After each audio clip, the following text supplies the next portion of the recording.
Welcome. This is KMMU, Main Street Media, Utah, and this is the Liberty Mom Show.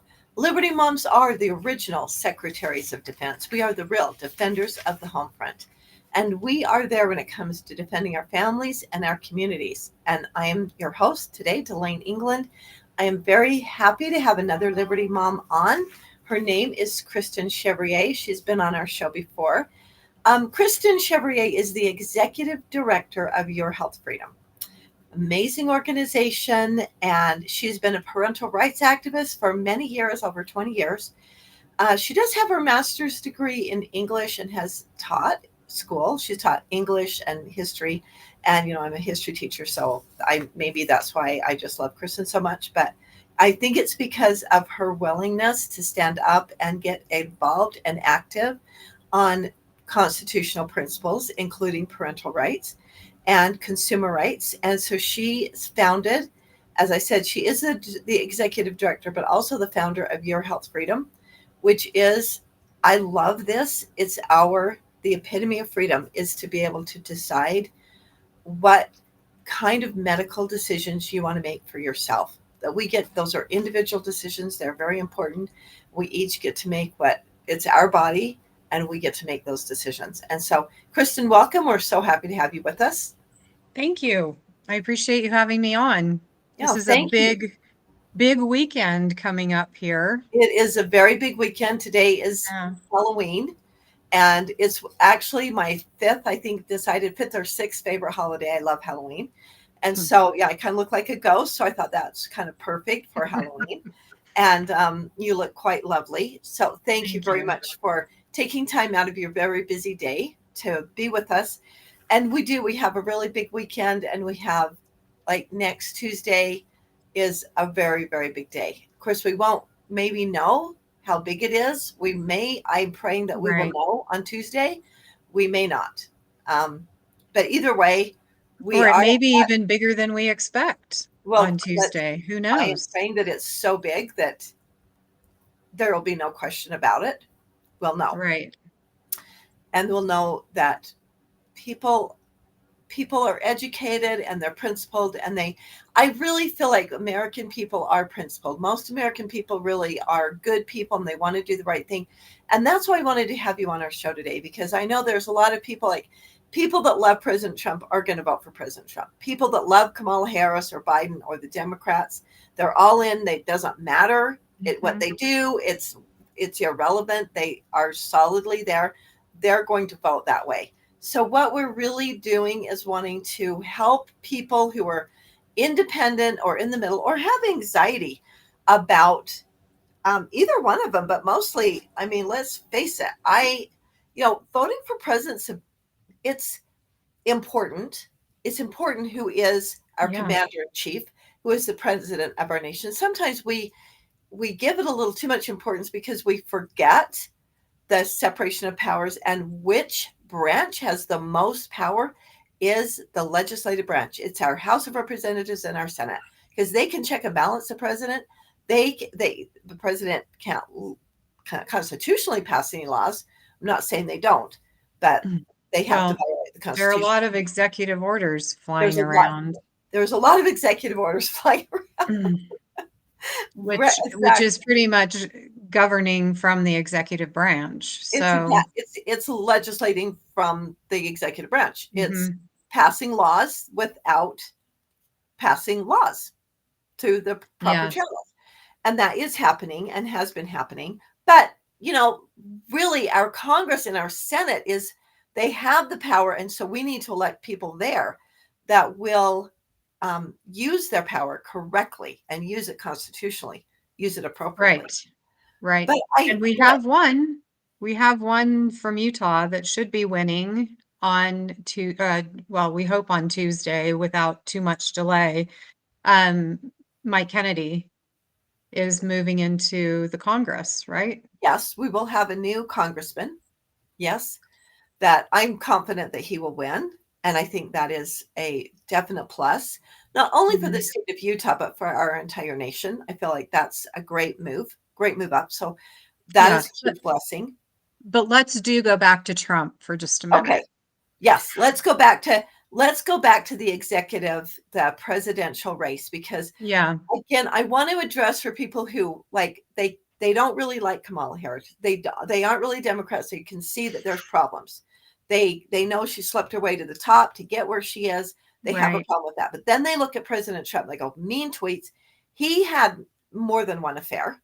He has not been exactly, the most moral person in that arena. Yeah. And we can see, and they think he's very rude, and he can be rude. I like to think that I'm not rude very often, but I know that I have the capacity to be rude, and I repent of that. And so I understand, like, Trump is not a perfect person. Kamala is not a perfect person.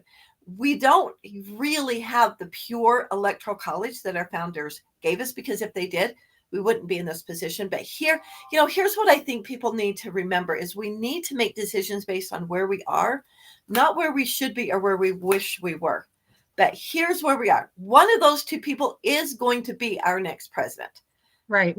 You can have this pure, I'm going to vote. I'm not going to vote for anybody. I'm going to vote for who I want to win. I'm going to vote for like the most pure, most wonderful candidate. I understand it completely. I totally understand it. But here's what's true. You will be held accountable in the next life for who you vote for. Keep that in mind. And I know that that's Right. why some people don't want to vote for President Trump or Kamala.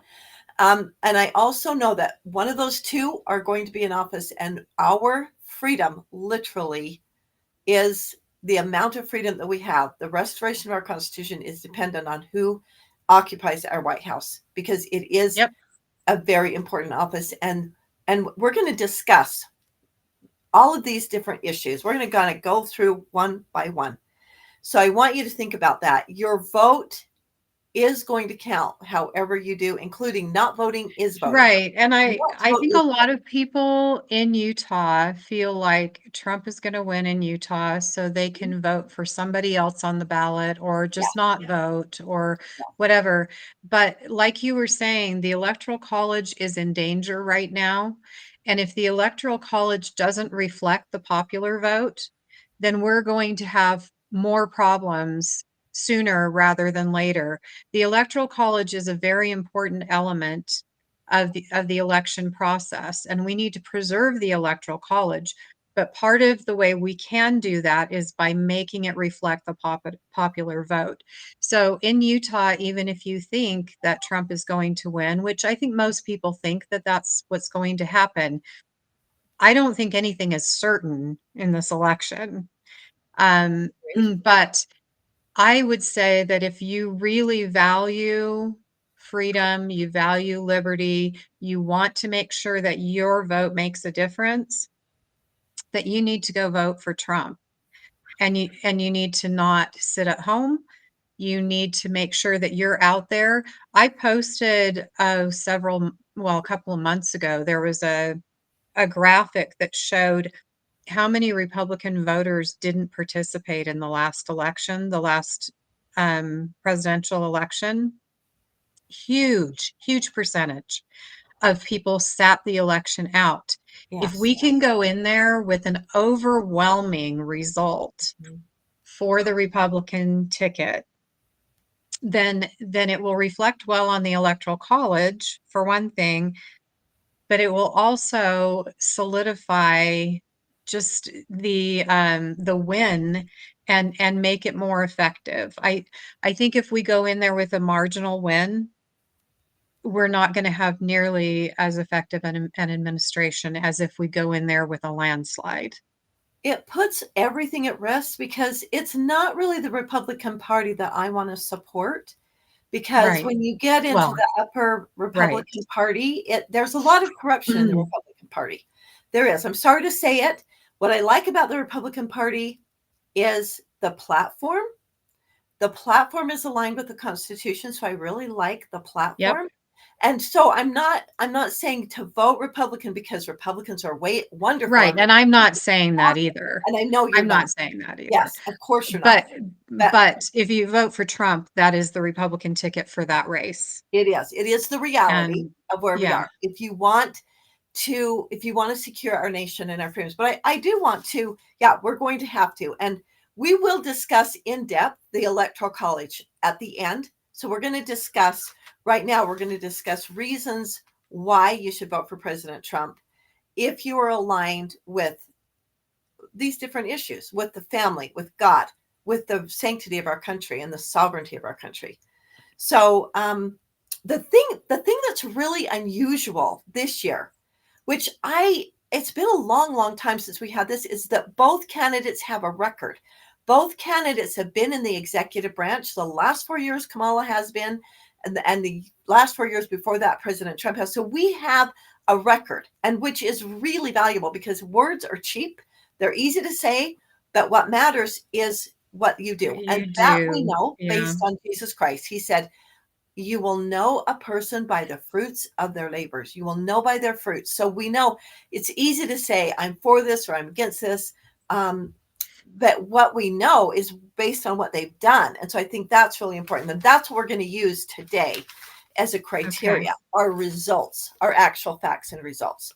So, okay, I personally would kind of like to start with life, because I think life is, if it isn't the most important, it is one of the most important. It's our constitutional right. Our entire government exists to protect life and liberty. So where do they stand? Property.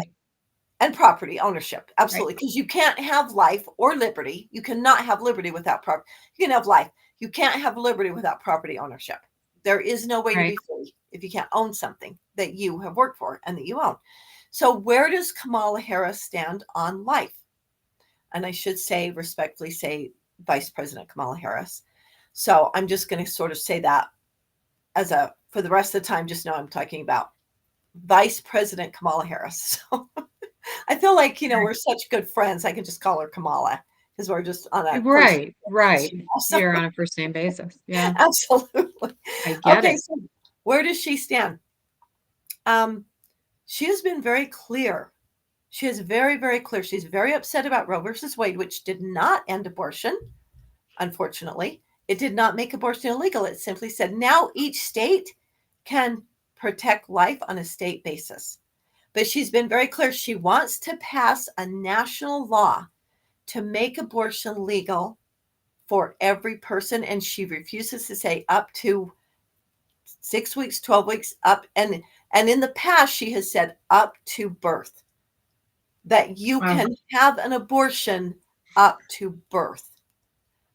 Okay, that should be a determining factor for everyone who has a conscience, has a moral platform of any kind. If you're a Christian, you cannot vote for Kamala Harris based on that. You just, I don't want to be judgmental. I don't know to tell you what to think.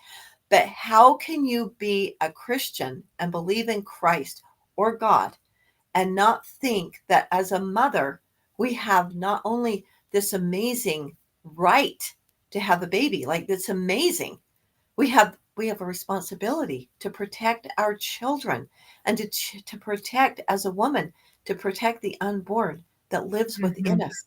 That is why they are in us, is so that we for protection. Protection. They're there to grow and to be protected by us, and we've been given the sacred responsibility to protect our babies.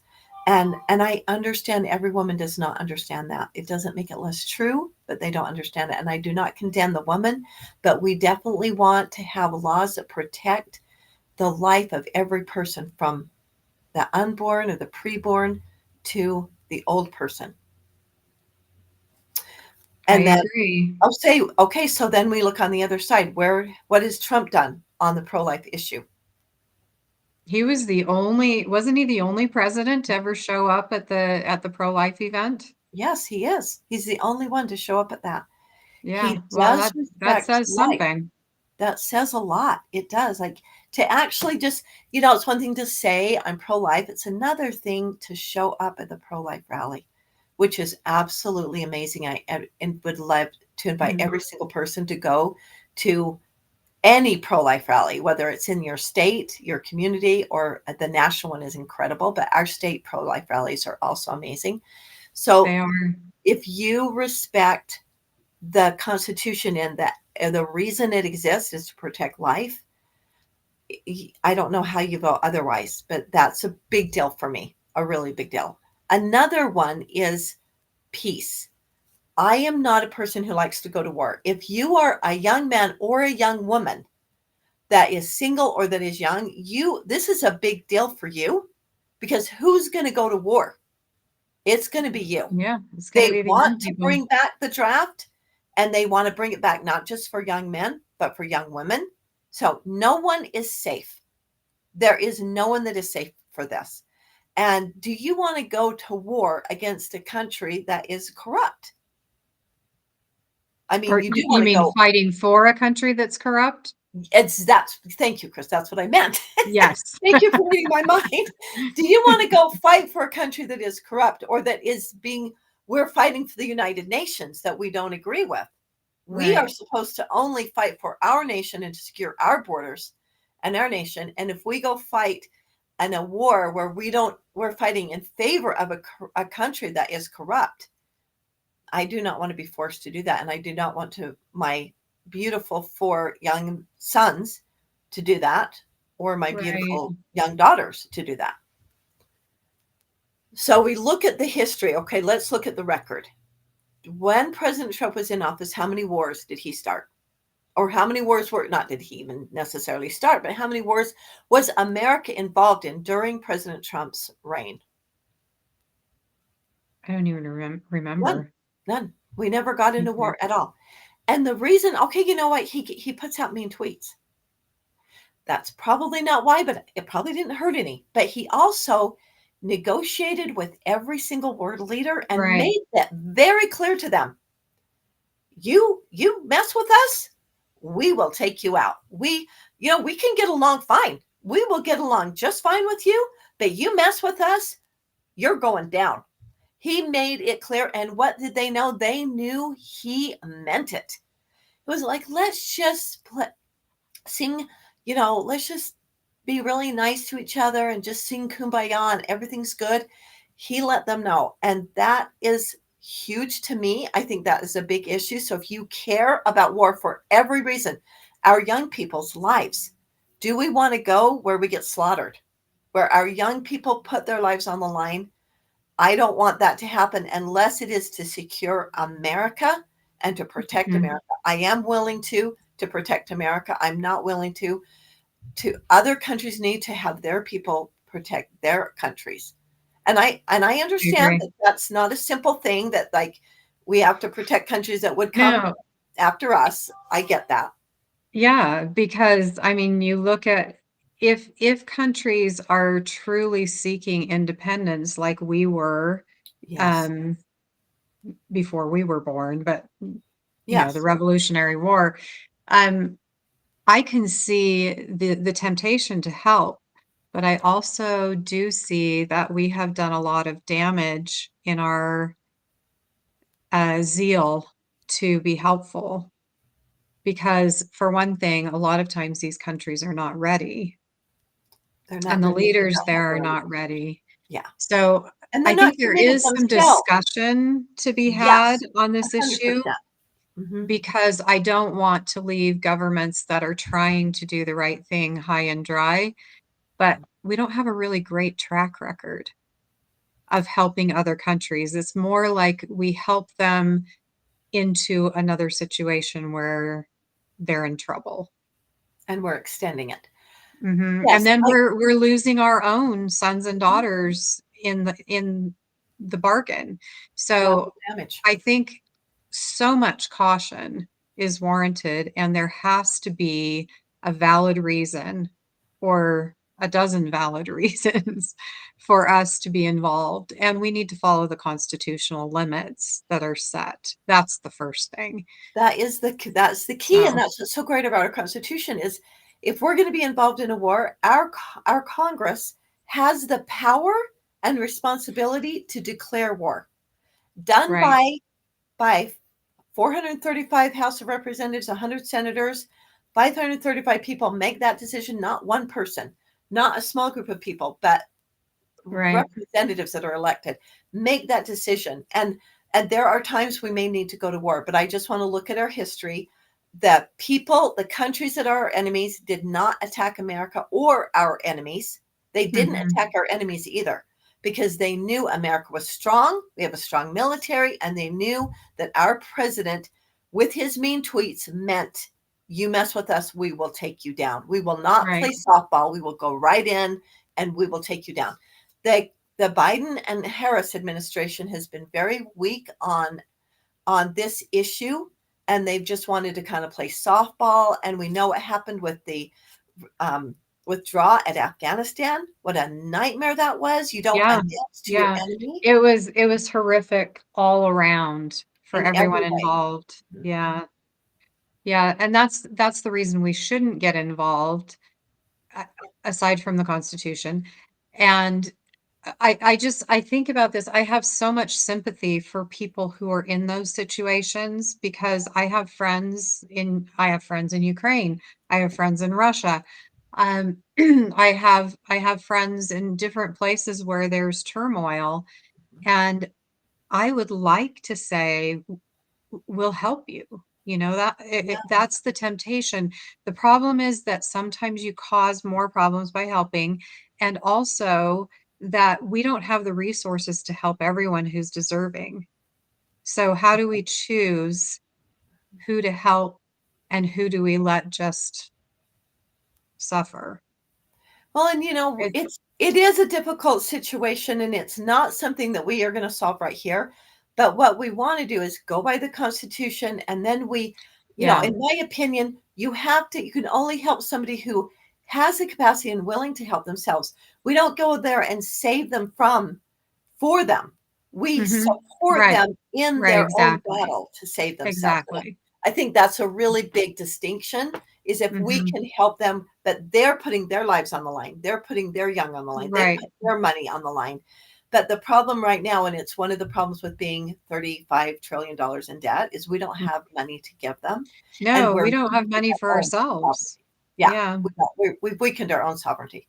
So I just think that that's a really, really important aspect that matters for every single person. Right. And your point, getting back to your point, is there are two very different philosophies going on here. One is carry a big stick and keep the peace. The other is let's go to war. Imperialism, wasting our lives and resources. So there's a very clear choice here on Trump or Harris. So which one do you want? Do you want to put your children and your grandchildren in danger of the draft? Or do you want somebody who's going to be tough and say, we'll come get you if you come after us, but what we're really trying to do here is keep the peace and keep everyone from fighting? Well said. And if you don't exercise authority and show that you're strong, the wars will come to you. They will come to you. They will find their way to you. And also, those are the most important points. But you can also ask, do we want to build the industrial complex? Because that's what war does. Too. It builds the industrial complex. So all of this money being spent actually goes to help a few people get very wealthy and gain power over us. And so that's another reason that we do not want to promote war or go to war. If we can help and another reason, that another incentive for people who are wanting war to pursue it, because it enriches them. Absolutely. Yes. Back to their fruits. Look at their fruits. Okay, so I think another issue that's really important is the judges, because we know that so many judges are ruling based on politics, not the Constitution.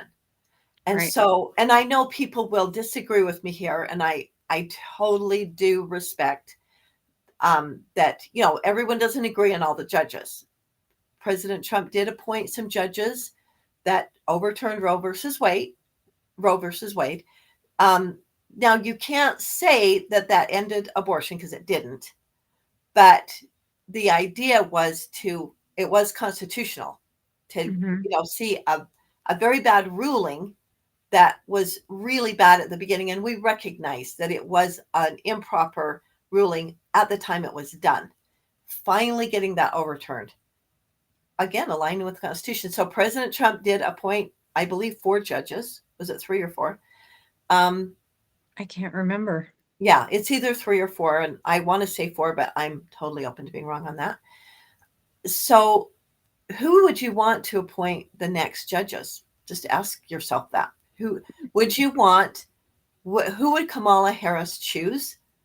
Would you want our country to, our Supreme Court or even district courts, to be led or made those judicial decisions made by judges appointed by Kamala Harris?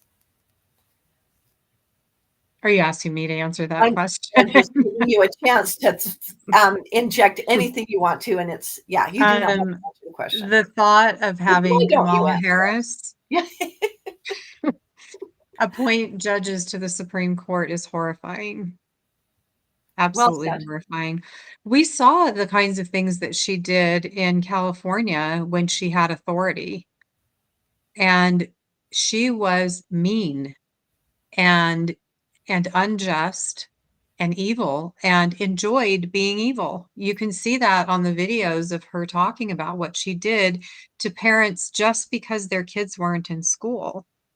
She sent her meanest people after them to get them and then laughed about how successful she was at destroying their lives. Have you seen that video of the mom? I have seen it, and it is heartbreaking. It is absolutely heartbreaking. She does love the power, or she did, when she had that power, she loved it.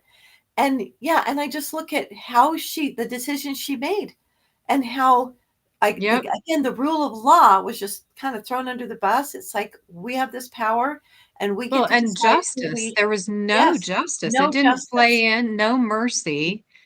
I mean, for those who don't know this particular story, there were several stories, but the one that I'm talking about right now is a mother whose child had a chronic illness. I can't remember what the chronic illness was, but she had to be hospitalized for treatments frequently and miss school because of it. And Kamala decided that Vice President Harris, excuse me, but she wasn't then. Right. So she decided she actually goes into great detail about how she's going to go after the parents and why she's going to go after the parents, and the fact that she can file the lowest claim against them that will do the most damage.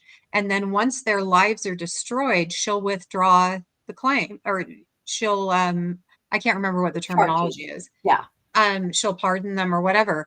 But this particular child needed to be in the hospital. The schools were aware of the situation, and she had doctor's notes and everything. But this mother lost her job. She lost her home. I'm sure she temporarily lost the child. I can't remember for sure. But I think that's right. Is that, that's how I remember it. Absolutely, that she lost her child. In any case, she was not able to care properly for the child after she was destroyed by Kamala Harris. So this was just in California. If you give her control over the entire country, there is no telling what she can do. And we all know the saying, power corrupts, and absolute power corrupts absolutely. So there's somebody commenting here that says that they lived under Harris in California as the DA and AG and as a senator, and she was evil, especially with convicted criminals. So the people we're talking about are not even criminals. They're just parents who are trying to care for their children in the best way they know how. And this is also true that with the criminals, my understanding is that she lengthened their sentences to make them do public service. Now, is that correct, Dalane? Do you remember that? Or maybe the person online here? I don't particularly remember that, to be honest with you, but I do know that now criminals that are committing real crimes are getting let off of those crimes. And that's been And okay, it really leads us right to the borders. Let's just go to the border, because I think Right. that's just a natural lead in right to the border. What now, as the vice president of the United States of America, we have when Trump was the president, his last day of office, his last few weeks, the border has never been more secure in the history of us keeping records than the last day of President Trump's administration. Never was the border ever more secure than when President Trump. It took him 4 years to get there, but at the end, the border has never been more secure. The border now has never been more insecure, more open. We have never had so many people come here illegally. And what has happened is when President Biden got in office, because there was so much pushback about the border being wide open, and he felt pressure to do something. So he put Kamala Harris, vice president, in charge. He made her the border czar. The border, again, under her stewardship, as the border czar, the border has never been so open.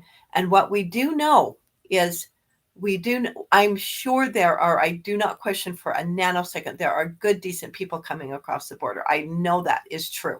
I'm very confident about that. But what we do know is there are more criminals. There are more drug dealers.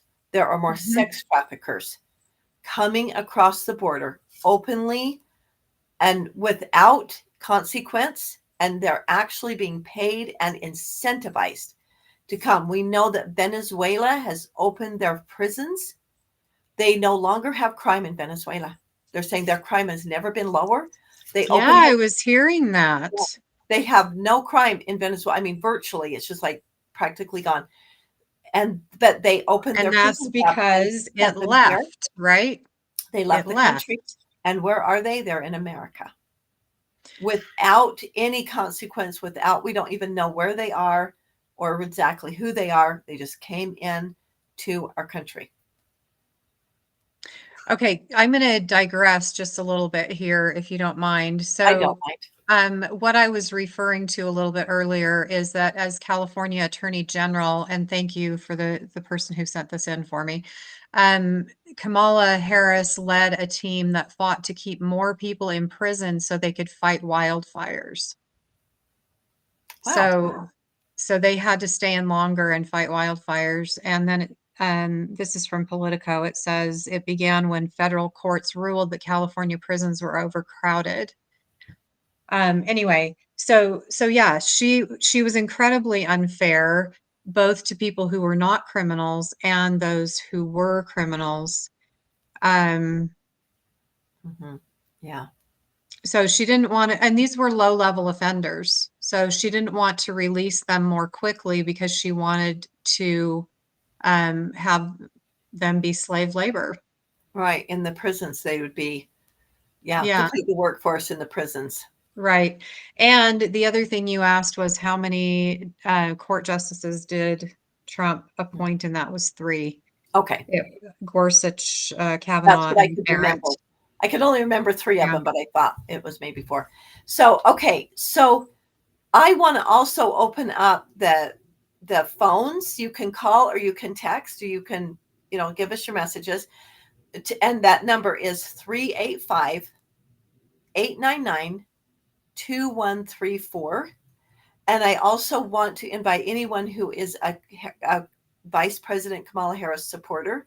We will be very respectful. We will disagree with you, more than likely. I mean, it could happen. You never know. But we will respect your opinion, and we would love to invite you to share your perspective. And you know what? I think it would be interesting to hear. It's always interesting to hear what makes people feel the way they do, inclined toward her. So, and I absolutely respect if you want to call in and trash President Trump. Like if you have some points that you want to bring up about President Trump where he's messed up and made mistakes, I'm all in. Yeah, that is perfectly fine to do that. So please give us a call. Your lonely call screener is waiting. And the number is 385-899-2134. Okay, so we have talked. Do you have anything else you want to talk about the borders being open? Just that it's horrible for the people who are coming across the border. It's causing all kinds of problems in all of the states. It's not just a border problem No, anymore. We're every seeing it state here in border state Utah. has. Mhm. Yeah. And I think that even though there are, I'm sure, some good people coming across, a lot of those good people are being enslaved by the people Yes, who bring them across. yes. And then the people who are not being enslaved are causing problems in our communities because they are lawless. And it's, I think that legal immigration needs to be fixed so that more people can come in legally. But I think they must come in legally. We need to close that border, get the border under control again, because everything is out of control if we can't control who's coming into the country. Yeah, we're incentivizing it, and I think it really does damage the law-abiding, tax-paying citizen, American citizen. Mhm. It also really damages those people that are coming here legally. They're waiting in Yes. line, they're doing the process correctly, and it's just letting all these people like they're incentivizing, don't come here legally, come here illegally. Now, I've always said that nothing is more racist than illegal immigration because you're basically saying come into America, be a second-class citizen, do not enjoy the benefits of being a citizen, come here Mhm. illegally. Like that's to hold them down and hold them into a lower place. That Right. is so racist because you don't want them to have all the benefits that they have when they come through legally. That is Right. very demeaning. But now we find that illegal immigration has been so incentivized that we're actually giving them benefits that United States citizens do not have. We're not Right. giving these, free phones and free five-star hotel being paid for years by the taxpayers, and we're paying for that, and we're paying for our own Well, and homes and Kamala apartments. wants to give them free housing and free down Yes, payments on homes and all that yes, stuff. The other thing that this does, in addition to hurting the illegal immigrants, is it hurts legal people who want to come in legally from other countries. Like there are countries like Moldova over in the former Eastern Bloc where those people are they are destitute and they will apply year after year yeah, after year after year to come in legally to the United States, and they wear out their lives yes. just trying to get a chance to come into the United States legally. And then we also have people who are here legally on visas and green cards who can't get citizenship because of all of the red tape, and yet people are pouring over the border and not only coming in but getting driver license cards or whatever we call Driving their privilege cards, they call them, but privilege, yeah, the driver yeah, privilege cards, and and they're they're getting voting, jobs and they're getting housing and they're getting food and all kinds of other subsidies, and they're voting. and they're voting in our elections So as yeah, illegal immigrants. so we're hurting the entire world with this We policy, are. Yeah. and it It's needs to very stop. unprincipled and it is damaging everyone. Everyone is suffering. And American citizens, you are suffering, and it's just begun. It's going to get so much worse if we don't do something about it. But we have enough room in America to have them come. But what we need is to do it legally. We need to have them come through legally so we know who you are. We need to be sure we Mhm. don't invite or allow the drug dealers to come in, and definitely not the sex traffickers. So we're literally bringing them in here to kill and to destroy American citizens, and especially our youth, which is Mhm. just not, it's unconstitutional. It's not wisdom. I want to remind everyone you're listening to KMMU. That's Main Street Media, Utah. We are also live on Rumble, X, YouTube, and our website is kmmu.org. And you are welcome to call in. We would love to have you join our conversation. All right. I think we'll go next. We can go to the economy. And our economy, I mean, the big question that's been asked for many generations with, I think, beginning at, I think it was Ronald Reagan, but you can correct me. Are you better off now than you were 4 years ago? Who was the president that asked that first? I think it was Reagan. I thought it was Reagan. But anyway, it doesn't even matter who's asked it first. Let's ask it now. Are you better now than you were 4 years ago? I'm the only people that can say that. They are better now. That are people that have been making money off of the Biden-Harris administration. Right. The general populace, even wealthy people, will say they are not. That absolutely the middle class and the poor will tell you absolutely not. The poor are poorer. The middle class are poor. People are very much struggling. Everything is more expensive for many reasons. And one of them is the open border, because we've spent so much money, and the more money that you spend that you don't have, when you go into debt, it causes inflation. Another cause is gas. When the gas prices go up, the price of every single service and good, every single good and service goes up. It has to, because you can't get anything anywhere without using some gas. Even if you don't use gas or oil to produce your product, you're not going to be able to get it where you want it to go without. And there are a lot of products that are either made from or need gas or oil for production. Food being one of the major ones. It's not made from gas or oil, but we have to have tractors, and we have to have transportation. We've got the big trucks, we've got the trains, we've got all kinds of things, electricity. We have to have power in order to do all these things. And when the prices go up, everything is affected, even Amazon. Absolutely, including Amazon. And we don't have the capacity to create enough electricity to replace the gas. That's not an option. We've seen that in Texas. We see it in California. We know it to be true. There just isn't enough electricity that you can swap that out. We can't produce enough of it at this current time. And we have a lot of oil. We have a lot of oil. We have these natural resources that we have in America. So the economy is a really big deal. And there just isn't any comparison. There just isn't. So this, again, if you care about your well-being or the well-being of other people, because I think it's really important to distinguish between, like, well, I like to vote for what's best for me, and some people like to vote what's best for the general populace. I understand both. What is best for you and is best for the general populace is almost without exception the same. And because the economy does affect, part of it. Yeah, you're a part of it. And the economy does affect everyone. And so that's a really big deal. And there just isn't any comparison. When the inflation started to skyrocket, Janet Yellen came and said, "Oh, it's just transitory. It's going to correct itself." But she's had to admit, more than a year ago, she admitted, "I was wrong. It's not transitory. We're stuck." And you know what? Policy makes a really big difference on this. And okay, so a lot of people might say, they don't like Trump's policy on the taxes for imports and exports, on fair trade versus free trade. And I just taught this in my class yesterday. So I think it's even little kids can understand this. Not that my students are little, but it is a pretty simple thing to understand. If you tax products coming in, will people buy more of them or less of them?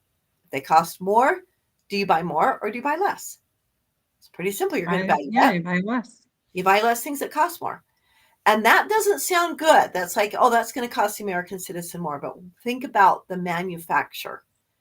If you are manufacturing in the United States of America, are you more able to compete with products made in foreign countries? Because if there's a tax, yes. If there's a tax coming in, you can compete. Because what's happening right now with free trade is that countries that we bring their exports in, we're putting no tax on it, or very small tax. So we're not it's it's free. So just bring your products in here for free. But then when we sell our products that we manufacture and we sell them to their countries put a very high tariff, 20 to 30% tariff on. So are we able to sell our products in other countries? Very hard to sell, because even though our products are higher quality, they're very, very expensive in other countries. And the other countries are like, well, we don't want to sell your products. We want to sell ours to our people. So that's, people get this idea. I have this discussion with really intelligent adults, and they're just like, oh no, free. It should all be free. It's like, that works if you're dealing with other countries that believe in free trade. That would work. Fair trade makes it fair. You're going to charge us 20%? No problem. We'll charge 20% on your products that come to our country. You want us to charge 3%? We're fine with that. You charge 3%, we'll charge 3%. And when you have it fair, it brings industry back to America, which brings jobs, opportunity. It makes those companies, entrepreneurship is back to America. We're incentivizing starting your company or moving your company over to other countries. And companies have had to do that, and they don't want to, but they feel frustrated because they're like, I can't compete in the United States because we have all these regulations. Plus we have high wages. Right. We have tons of taxes that you have to match. I'm a business owner. Now we're in construction, so the taxes are more, but by the time we do FICA, FUTA, we do Social Security, Medicare, Medicaid, workers' comp, we have all those taxes that we have to pay and then match. If I pay someone $30 an hour, it literally costs us $50. It costs us $50 out of our pocket to pay someone $30. At least 50 to 55. Because honestly, insurance has really gone up this year, and workers' comp has really gone up this year. So last year it was $50. I'll bet it's more like $55 now, because we have to pay, we have to match their Social Security and their Medicare. We have to match all those. Then we have to pay workers' comp. And I know workers' comp's not as bad if you're doing an office job. In an industry where you're on a job site, it is very, very high. And so, just keep that. How do we compete with that kind of thing with a foreign country who doesn't have all those expenses? They don't have all that regulation. They don't have all those taxes. How can we compete? Because we pay higher wages in America, plus our wages cost employers so much more. That is why so many employers, so many businesses, so much free enterprise is leaving America and going to other countries where they don't have all those regulations. It's too hard to compete. And who wants to bring industry back now? A lot of people have found fault with Trump's fair trade. But if you look at the big picture and you see it's not just about buying products from China that fall apart and break and that are tainted. It's the big picture of how is it going to serve our economy? How do we make America great again? Or how do we make America strong? How do we strengthen America's economy? I can't argue with any of that. Okay, well, feel free to counter that, Kristen. There are so many critical elements to choosing a candidate who is going to actually make America great again. Right.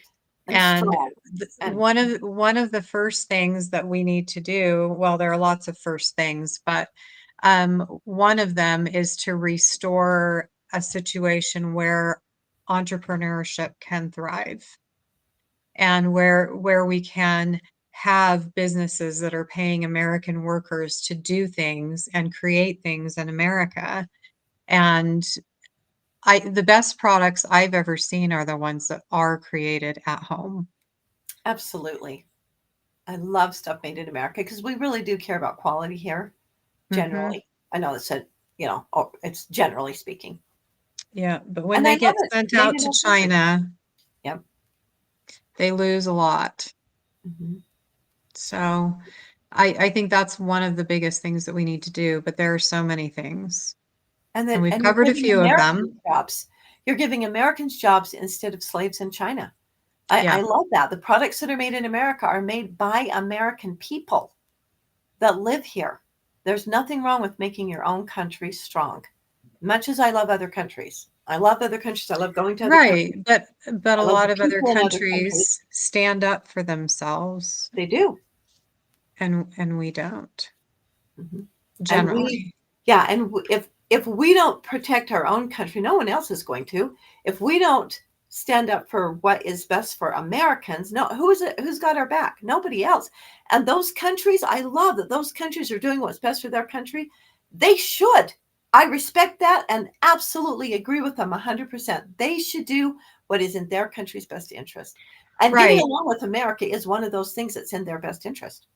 right. And I do think that we need to, another part of fair trade is making sure that the things that we buy are not bought at less than the value that they should be paid, that we should pay for them.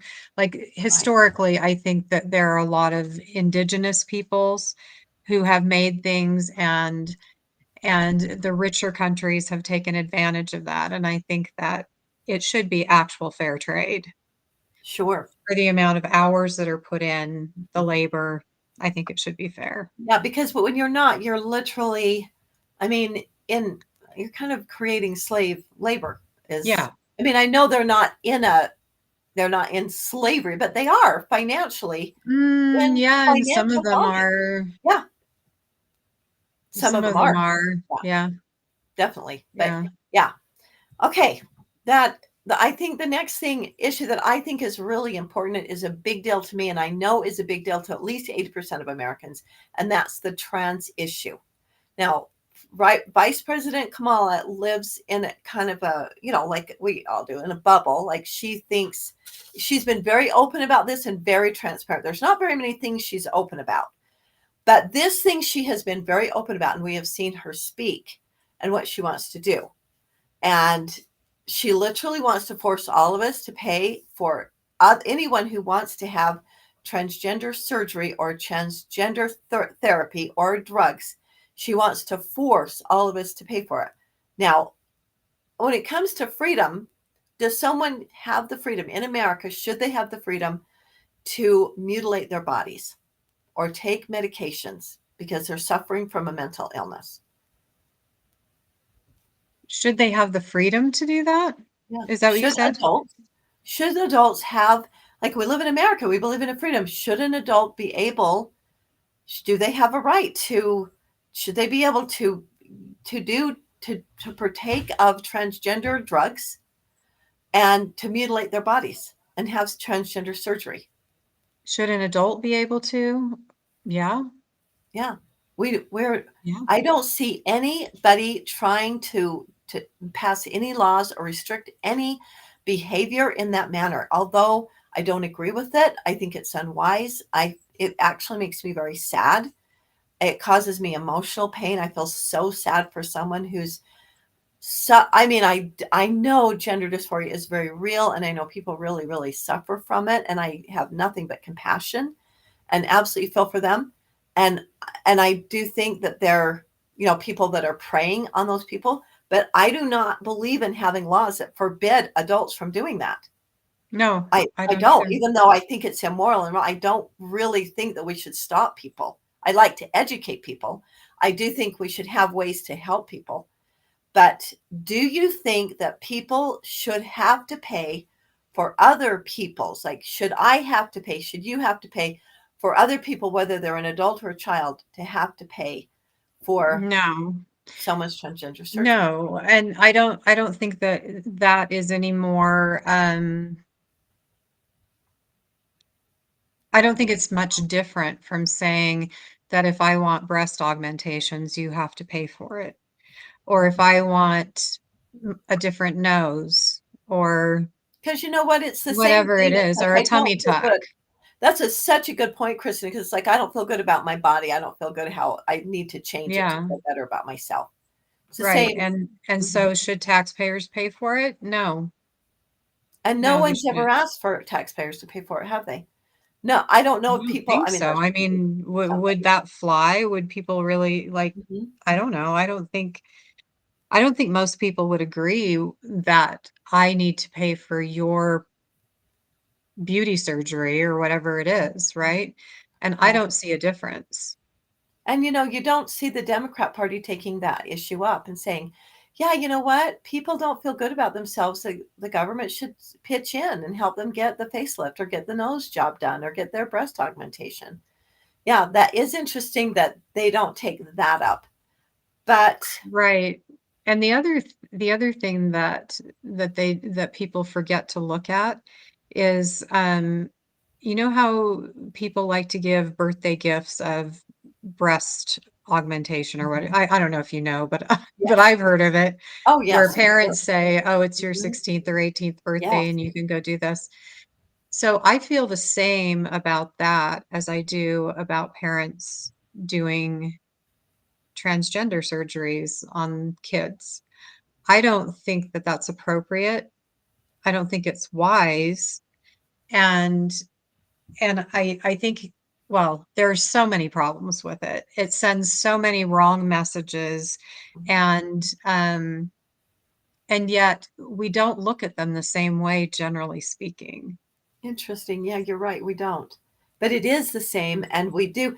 And do you know Utah is the number one state in that kind of surgery, in I have heard that. plastic surgery? We're number one in those kinds of things. I mean, I just think that is such a sad reflection. Like, we're not okay about who we are, and we want to make us appear better.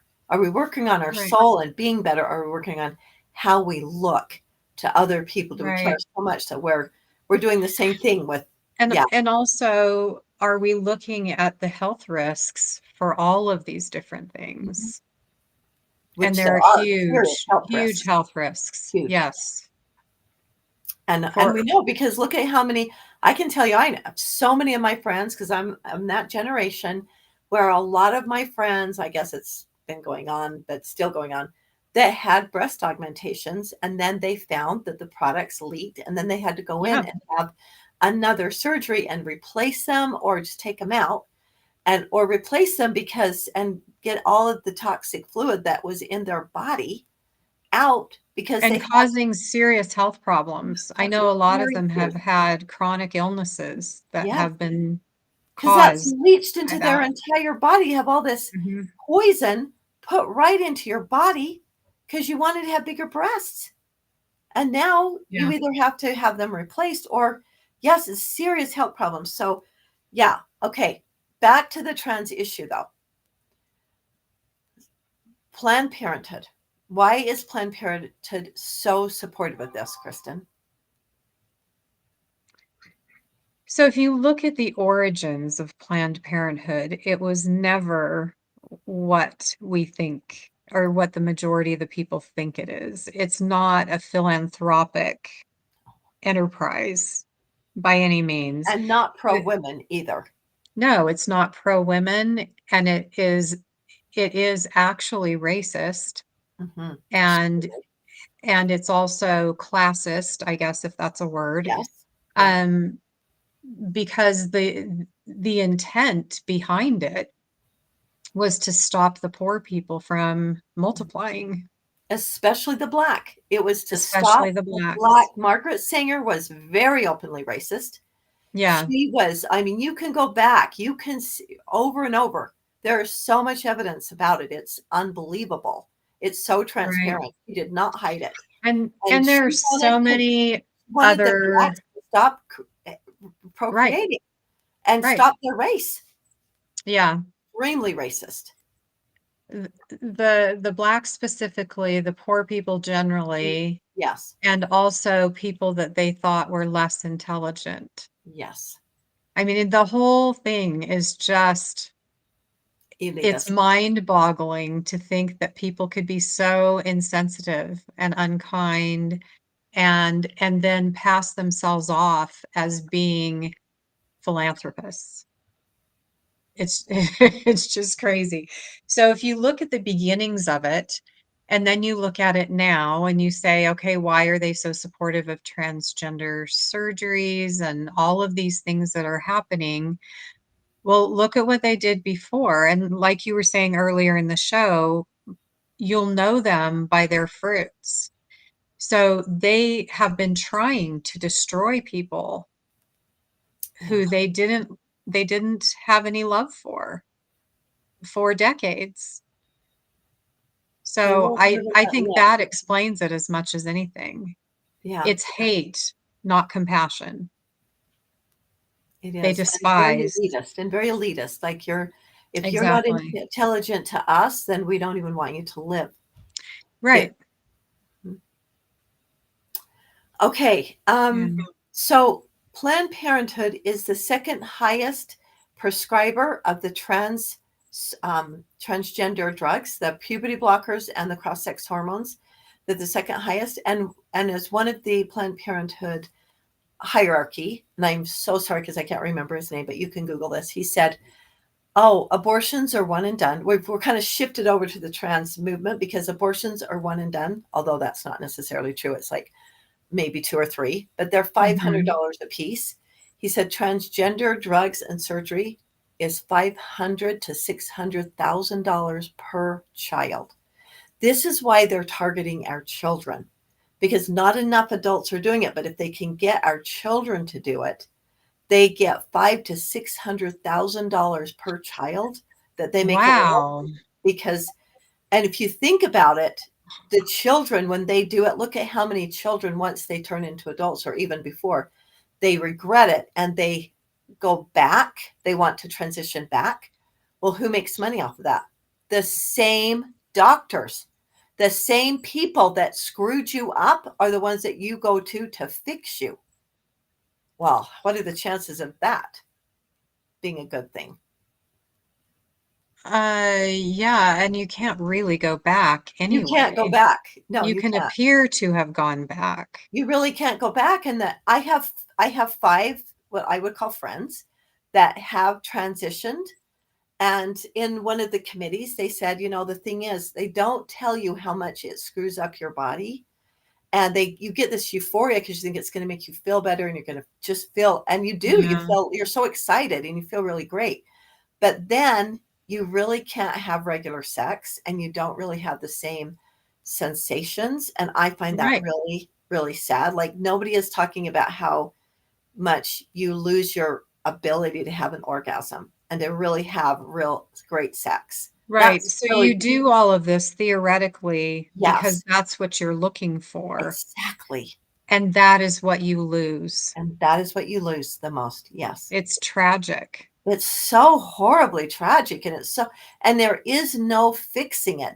Some No. of the people, like some of these friends that I know, they want to transition back, but they go, I'm so messed up now that if I do more surgeries, it's just going to mess me up more, because their other friends said, yeah, it messed me up so bad transitioning. And now I'm even more messed up to transition back. So my body is totally mutilated. And now I'm really not transitioned back to my original sex, which was a male. I'm really just way messed up. Now my body's even more messed up and there's no fixing it. So they lie to them and they tell them, you know what, we're just this temporary, and you can just always go back. It's no big deal. You can't go back. Chloe No. Cole and every girl who's had their breasts removed will tell you, you can't go back. You can't restore your breasts. You can have new breasts put on, but it doesn't restore your breasts. You can't nurse. It's not the same. You don't have the sensation. It's not the same. We all know, everyone who's had mastectomy and then had breasts replaced, it's a blessing that they can, but it's not the same. Yeah. It's not the same. You're never the Yeah. same. It is. Okay, so let's talk about, Kamala Harris has been very open. She is very, very open about, she wants every single person who suffers from gender ideology or gender dysphoria that is in prison to be able to have, at government paid expense, to have the transition therapy done at our expense in prison. So she's saying any male who wants to transition to be a woman and be in a woman's prison, to switch from a man's prison to a woman's prison, can do that if they want to, at taxpayers' expense.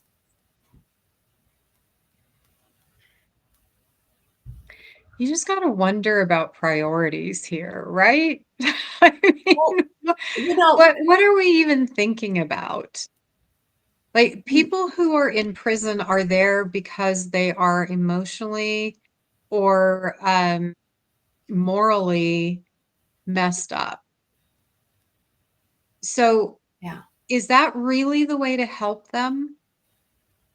Mess them up To more. make them more messed up and cause further trauma? And then the other thing is, I mean, let's just Even if you believe it's not going to mess them up or cause more trauma, why should the American citizens pay for you are a prisoner? You committed a serious crime. That's why you're in prison.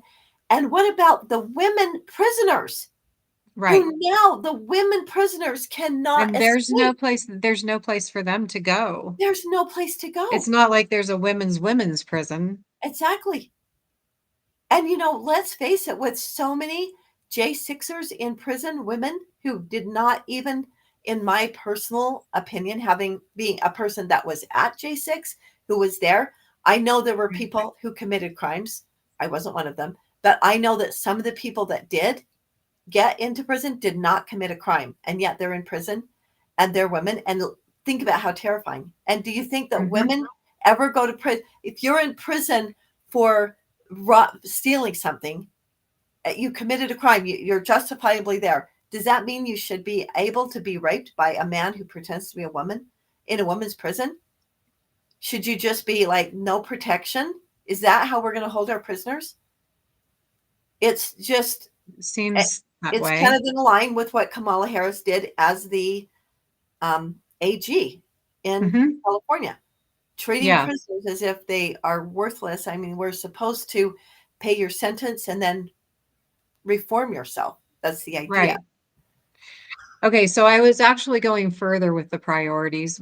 Why, when we are billions of dollars in debt, would something like this even be a consideration? There are so many other things that we should be focusing on, even if it were education or healthcare, or I mean, I have lots of issues with both of those things and the federal government, but there are so many priorities that should be placed above this kind of nonsense, including getting out of debt. Right. Stop the bleeding. Stop the yes, spending. exactly. Getting out of debt. So this should not even be on the table. It shouldn't even be a discussion. It's If you're in unbelievable. prison, you're in prison where you went, whatever equipment you have on your body, that's where you go. And that should be it. We should not even be having these discussions. I don't know why this even comes up. It's just. But Kamala has been very open because people have asked her, and she's like, oh, yes, I helped her, who is a man that wants to be a woman. I helped her get her transgender surgery so she could be in the women's prison. And Kamala has been very vocal and very open about this. So we're not like, oh, I'm worried that she's going to do it. She has been No, very she's open. Already doing it. Yeah, she's already. That's another thing that I have noticed is that the things that Kamala says that Trump is going to do, she's already done. Those are the things she's already doing. Yes. She's either already doing them or already planning to do them. And she's telling everyone that he's going to do them. Well, if he was going to do them, why didn't he do them when he was in there for 4 years? We know what he's going to do because he's done it. We know his record. We know his fruits. Let's just hope he's learned a little bit about vaccines in the meantime. In the meantime, let's hope that he has. And about Big Pharma, frankly. Exactly. The whole thing. Yeah. Okay. So what do you think about, let's address the transgender issue in the military. Do you want to speak about that? So it seems to me that years ago, there was discussion about, maybe I don't want to go there. Okay. So what do I think about it? Well, I think that your sexual orientation is your private business and that we don't need to know about it.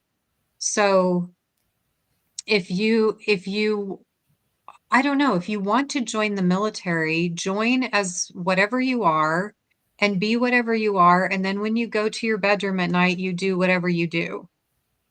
I don't know. I I don't think I'm tired of the discussions of people's private matters in public. I also have huge concerns about men being in the women's barracks. I That's actually know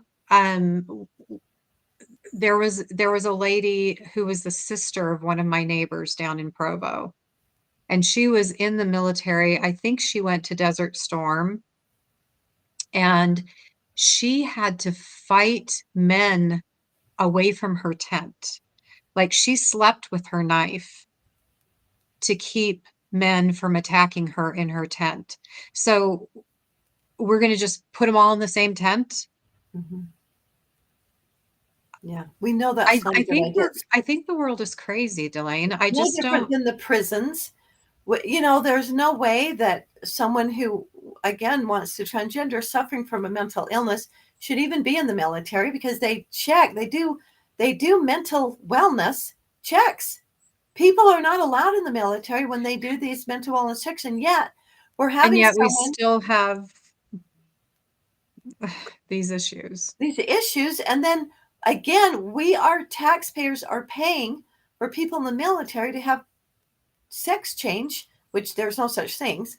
No, Gender and what surgeries, about all the people in mutilation. the military who have, like, veterans who need medical care, and they're Exactly. not getting medical care because we can't afford it, We but can't we afford it because can we're afford spending this? $500,000 a person to have a sex change in the military, when that shouldn't even be happening. The military is No, not a social no, there are experiment. so many problems with it. Whatever your thing is, keep it to yourself. The other thing is, we don't need men in women's quarters.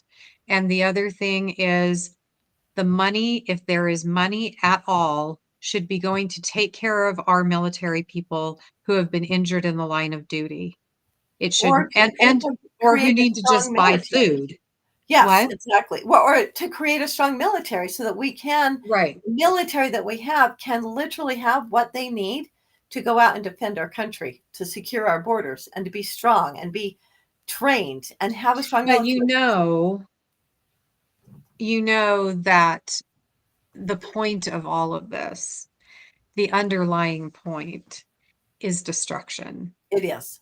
Mhm. pure and simple. Destruction of, It's destroying individuals, it's destroying families, it's destroying the nation, and it's destroying the world. And that's the bottom line. well, and it's all of this is about getting rid of God, to Hmm. become the God and replace God with them Yeah. as the God.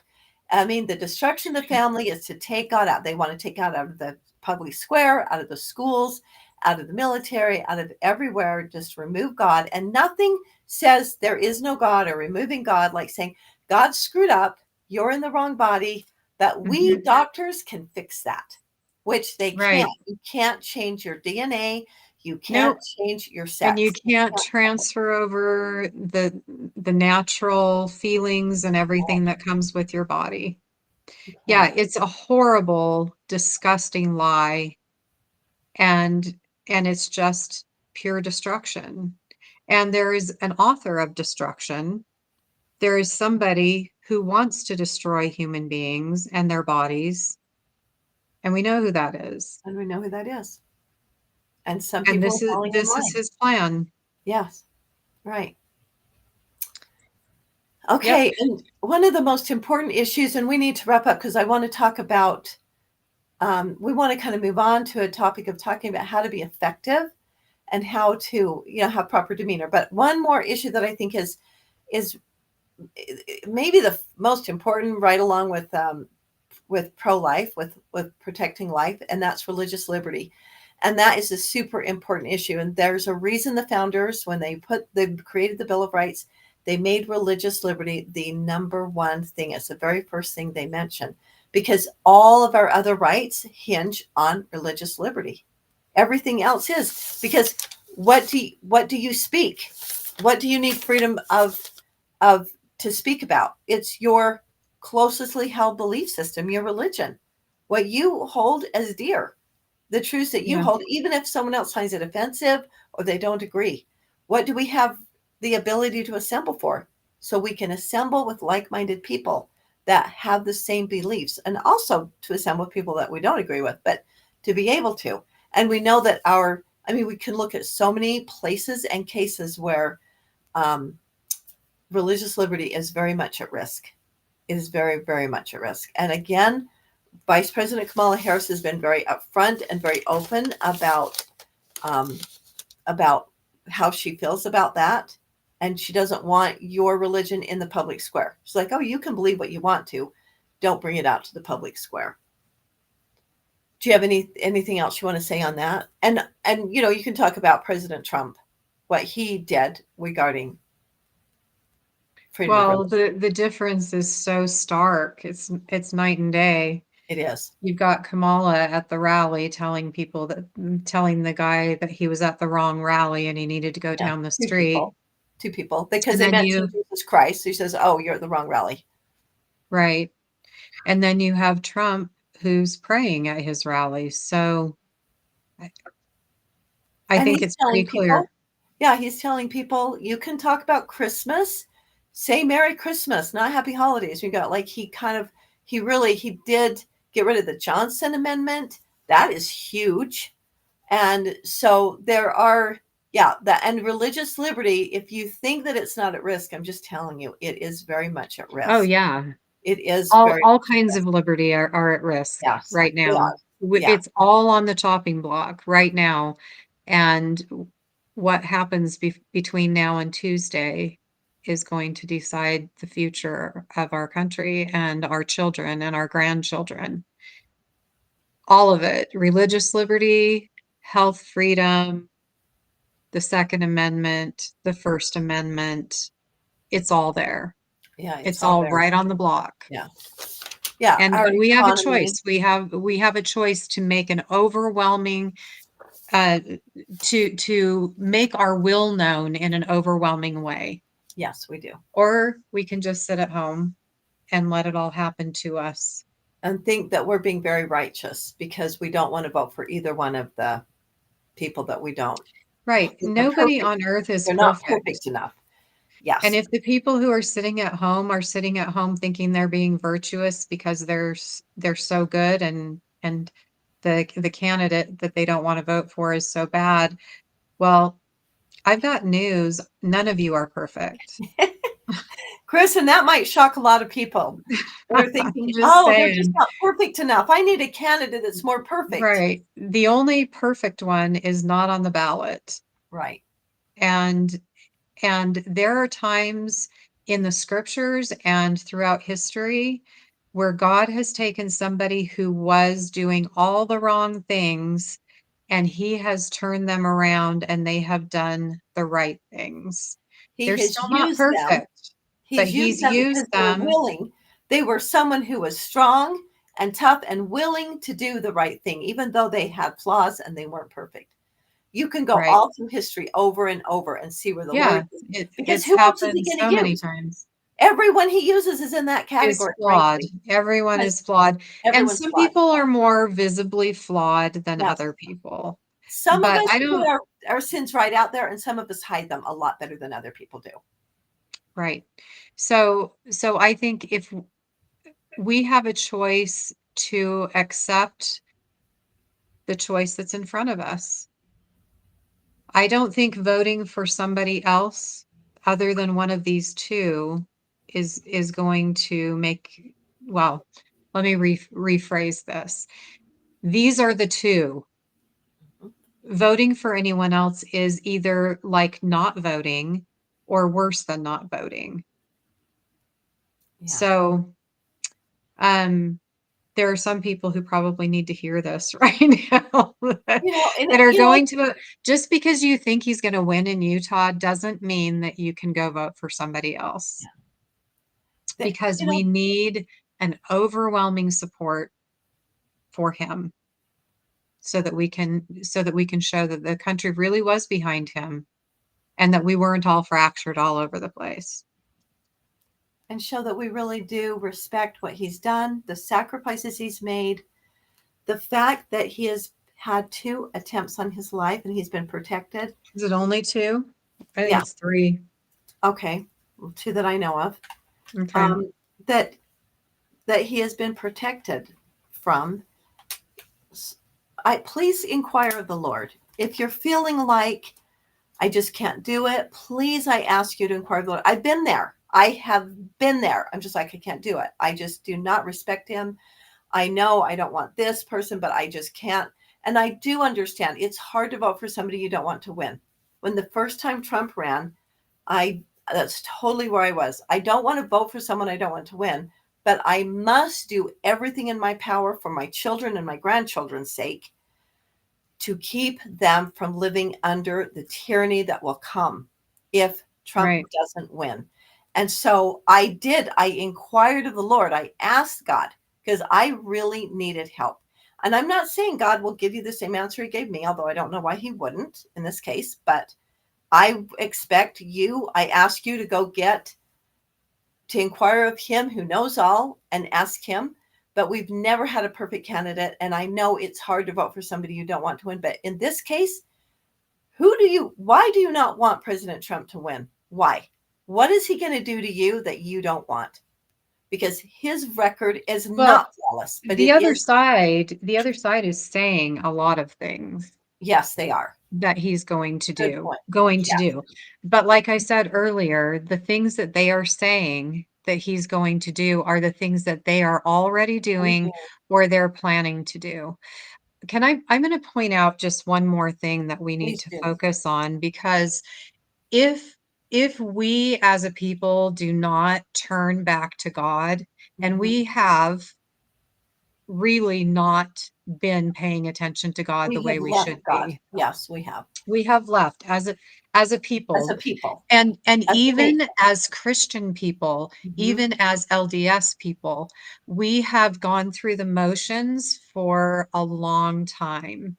And I feel, just based on my observations, and I'm not trying to judge anybody as individuals, but as a society, I think that we have, even though we give lip service to being Christian, I think we have turned from God, and we have allowed our pleasure seeking and our material wants to take precedence over God and our devotion to God. And I'm not saying that I am perfect in this. I absolutely am not.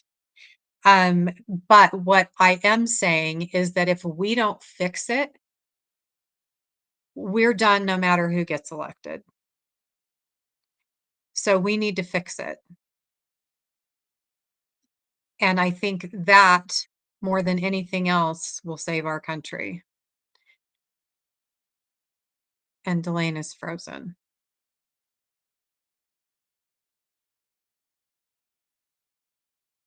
Am I frozen? Oh, I don't know what's happening. Yeah, Delane's, she'll drop out and she'll come back.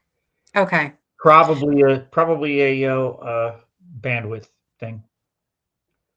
So in the short term, then, what we need to do is we need to elect someone who is going to stand up for America. And in the long term, and not very long, I mean, like, we need to get working on it right now. Yes, right. We need to collectively turn back to God, and we need to get ourselves right with him as individuals and collectively, so that we're deserving of some kind of protection. Because honestly, right now, I don't think we are. We're in trouble. We're in big trouble. Yeah. If you read the scriptures, they're very clear. And thank you so much for saying that, Kristen, because that really is the bottom line. Regardless, I ask everyone to inquire of the Lord. I ask you to pray about it. But the most important thing that we can do, because we feel like there's a lot of things we can do, and there are a lot of things that we can do. But the most important thing that we can do is to go back to being a moral people and being right with God. It is absolutely 100%. Yeah. I so agree with you. Thank you so much for bringing that up. And on that note, Kristen, let's kind of shift now, because you and I tend to be up at the Capitol more than I really want to be. And we are lobbying, and we are trying to effect this positive change and this moral foundation in our legislature so that our laws reflect a moral foundation and that the government does its only job to protect our freedoms, that it does that, not take care of us, not Right. force us into things that we don't want or what it thinks is best, but to protect our freedoms. And, that is one reason I really enjoy working with you so much is because you understand how to be effective. I do agree with you, so I think you're right. But I think a lot of people out there, I agree with where they are. They're right. I agree with them, but they're not effective. Let's talk about that. How can we be effective in doing good? So I've learned over years of experience that there definitely is righteous anger Mhm. and righteous indignation, but it doesn't serve us when we go into a place where there are a whole sea of different opinions and people are at different places, I guess, along their journey, and maybe not at the same spot that we're at. And we try to bulldoze our way over them and say, this is the right thing to do, and you should do it right now. I think what has worked better for me is to go in and talk to people individually and to get a sense for where they are and where is our common ground. Where can we start to relate to each other and then build on that and be respectful on both sides.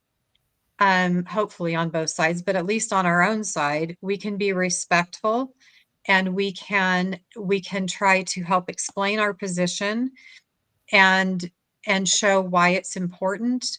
Try to bring people back to the Constitution to understand where we're coming from. And I feel like there is, when people are fresh into understanding the trampling of freedoms that has happened, and when they're just starting to get a sense of where we are, I think it's really hard to control your emotion and to realize that you have just come to this place and other people are not with you yet. So you need to be patient with them, like the scriptures say, line upon line, precept on precept. You need to build, and you need to build relationships. The other thing that I have found to be very helpful is to relate to people, to legislators on a personal level, instead of just legislator to constituent. Find out about their families. What do they do for work? And what kinds of interests do they have? How can you help them to be a better legislator? Are they working on bills that would be interesting to you that you could help them with? And if they're working on things that you agree with and you feel like they're moving in the right direction, then when they come up for reelection, help them get reelected. And that builds your relationship. And then after several years, you have a relationship of trust, and you can go to this person and you can say, I see a serious problem here. Can we figure out a solution to this problem? Or you can go and say, I see a serious problem here. Here is a solution. Are you willing to run this bill? So the legislature doesn't work as one person going in and blowing everything up. Right. The way the legislature works is many people with relationships, talking to each other, working together, coming to solutions. Now, I understand, I have watched for years as we compromise, and we have compromised away a lot of our rights. And so I'm not suggesting that we do that. And in fact, what I am suggesting is that we move in the opposite direction. But we have to realize that we need 35 House members. Is it 17? 17 or 16 in the Senate? 16. Or 15. Maybe it's 15. 15. 35, 15, and the governor. Right. So you need to have at least that many people who are on your side in order to pass a bill. So and you don't have to have the entire legislature. You just have to have enough to pass the bill through each house and then get the governor not to veto it. You just need over 50%. Right. You don't have. So it's worth taking some time and working with people and trying to help them a little bit with the things they're working on, help them get reelected, and then ask them to help you move the needle in the right direction. And I've seen in the health freedom space over the probably last 8 years, but especially during the COVID years, we did move the health freedom needle. Dalane and I and Gail, and we all work together. We all have our relationships with different legislators, and we were able to bring people together to make some very positive changes. Now, are we where I want to be? No. No, we're not.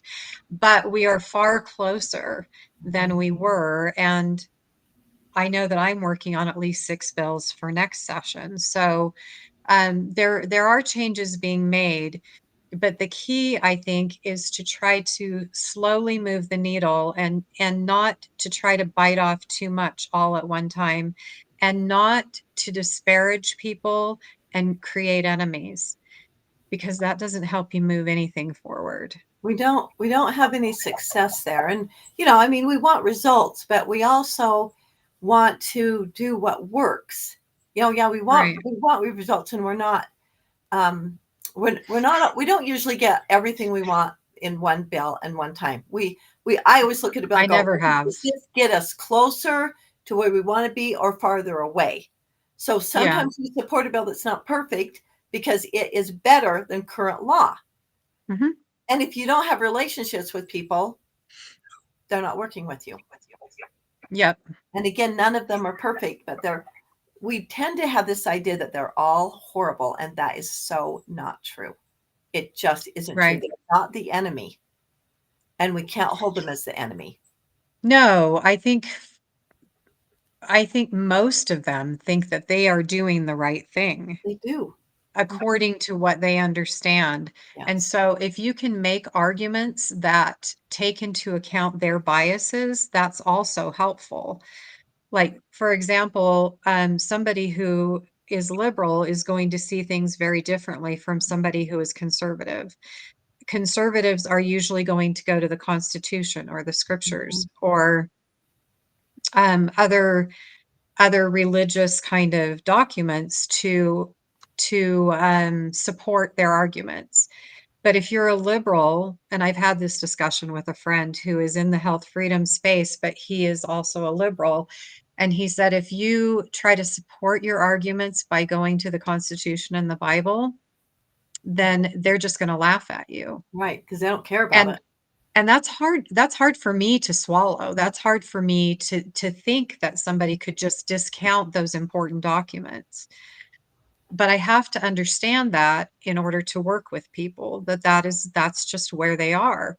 And so if you go to somebody who is not a conservative, somebody who doesn't believe, maybe they're an atheist or agnostic or whatever, you need to be able to make arguments that appeal to them. So instead of appealing to the Constitution and the Bible and parental rights and those kinds of things, maybe you can talk about my body, my choice. If that works for them on abortion, which is actually 2 bodies and 1 choice, they should be able to understand that in the context of health freedom. Right. And I actually have a whole list of arguments that you can use on either side. And I think it's just important for us to stop and breathe. And instead of thinking, and this was a hard thing for me to get used to, instead of thinking that everyone sees the world the same way you do, kind of step out of your world and try to see it from another viewpoint. And think about, if you did believe differently, what kinds of arguments would make sense to you? Right. Very good advice. And then try using those arguments. And sometimes you can just experiment with them and see where it goes. It might go further than you think. You know what? That is such good advice, Kristen. And we know that if you go and say, well, how do you feel about this? Instead of going in there, this is the stupidest, and just like unleash on people, but go, please tell me how you feel and explain where you're coming from. Because once you know what they want and where they're coming from, just the fact that you're respecting it and you're willing to listen is huge. And then it gives you a chance to address their concerns and go, oh, I see where you're coming from on this. I can see how you feel. I can see where you feel like you want to protect a woman's right to her body. I am all over that. I agree with you. I respect that. I totally do. A woman can do whatever she wants with her body. Where we disagree is once she's created human life, now we need to decide what is right to do with that human life that is within her. So, but just saying there's a lot of common ground. There's a lot we agree on. That it just keeps them from being defensive, and they're more willing to talk and negotiate with you. And so, yeah, it's very effective. You're so right, Kristen. That's such good advice. Totally agree with you.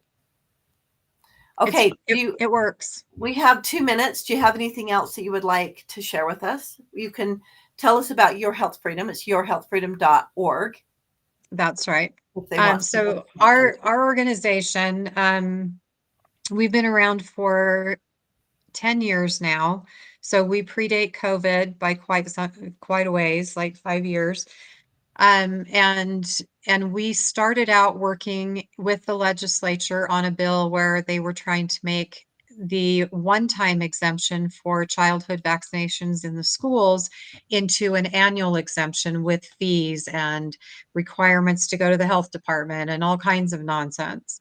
So we started by fighting that bill, and with help from others, obviously, we were able to kill that bill. And then we realized that this was not the end of the fight, it was the beginning. And so we started this organization, and since then we've been doing annual events. We have generally done a symposium, although this year we swapped out the symposium for work on the elections because we had so many great people running and not enough manpower to get them all elected. But so we put our time and energy into that. But we have a gala every year. We bring in speakers. We had John Stockton come in this year, which was fabulous. He is an amazing man. He's awesome. He is great. Yeah, and so generous and kind. And we're so grateful to him for coming. So what we do is all year round, we are working on legislation. Okay, so I just got a note here that I can't say anything about the polyjuice potion, so I won't do that. But you know how to create some intrigue, though. That really good job, Kristen. Yeah.